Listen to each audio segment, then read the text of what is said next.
when I was at NAS North Island and working for Admiral Stockdale, I worked on the public affairs, publicity, whatever you want to call it, aspect of the introduction of the Lockheed S3 Viking aircraft. So I had worked on the whole fleet introduction of the Viking, and I either wanted to do Vikings or the EA-6B Prowler. During primary and intermediate, some of the ground school stuff involved getting briefed on all these aircraft types.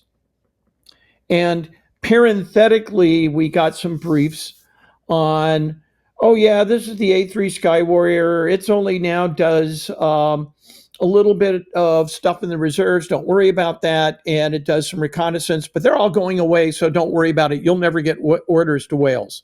You want the EA-6B if you're going to get into electronic warfare. Remember those words. Yes.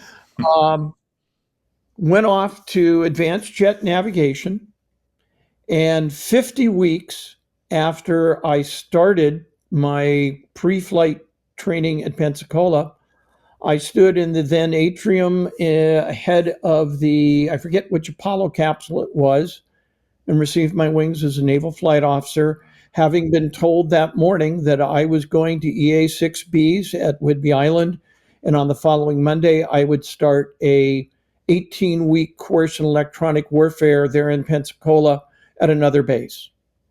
So that was an incredible moment. I might add at that point, and I think it still holds true, we lost about 50% of the student naval flight officers who started the original course.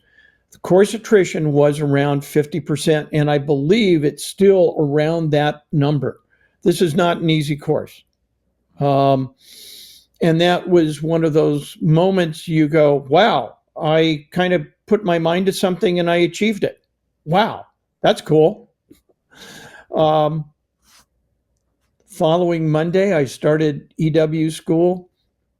I made a phone call during a break to the person who handled ongoing orders to newly winged naval flight officers. He was down in Corpus Christi.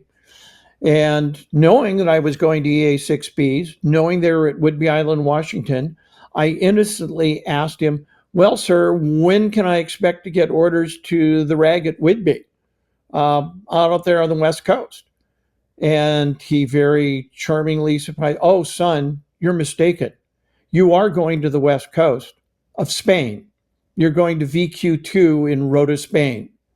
Wow. Wait, what? Huh? Nobody told me this. All I knew about them is we couldn't ask questions about it yet. And they flew a version of the P3 called the EP3E and that reconnaissance version of the A3 that's going away. And since I knew I wanted to fly jets off of aircraft carriers, then I was going to fly the Whale. My mind was set. I might add, at that point, I took my then fiance, my future wife, to the Naval Aviation Museum there at Pensacola, the famous museum, took her out behind the building and showed her the A3 that they had on display. They have an NA3A. I said, see that? That's the A3 Skywarrior. That's the airplane I'm going to fly, dear. And she took it all in. And as we were driving back to our apartment, she said, so you took me to a museum to see the airplane you're going to fly? Which kind of set the... And of course, I was like, well, yeah. After going through the EW curriculum, and it is a tribute to the Navy's patience and perseverance and a charming thing known as program textbooks. I got force-fed what we were told was the Princeton University Double E undergraduate program major in about, I want to say it was 10 or 12 weeks long, 8 hours a day, 5 days a week, we were in class learning everything we needed to know about double E. Almost every bit of it I have forgotten, but I knew it pretty well at that point. Continued the rest of the curriculum, learned about the RF spectrum and all the wonderful electrons that are flying out there around us at all the times. Went through Navy SEER school. Nothing like losing 16 pounds in 5 days, but we were outdoors. Ask anybody who on the East Coast went through the SEER school at Brunswick, also known as the Rangeley Hilton, and we'll leave it at that.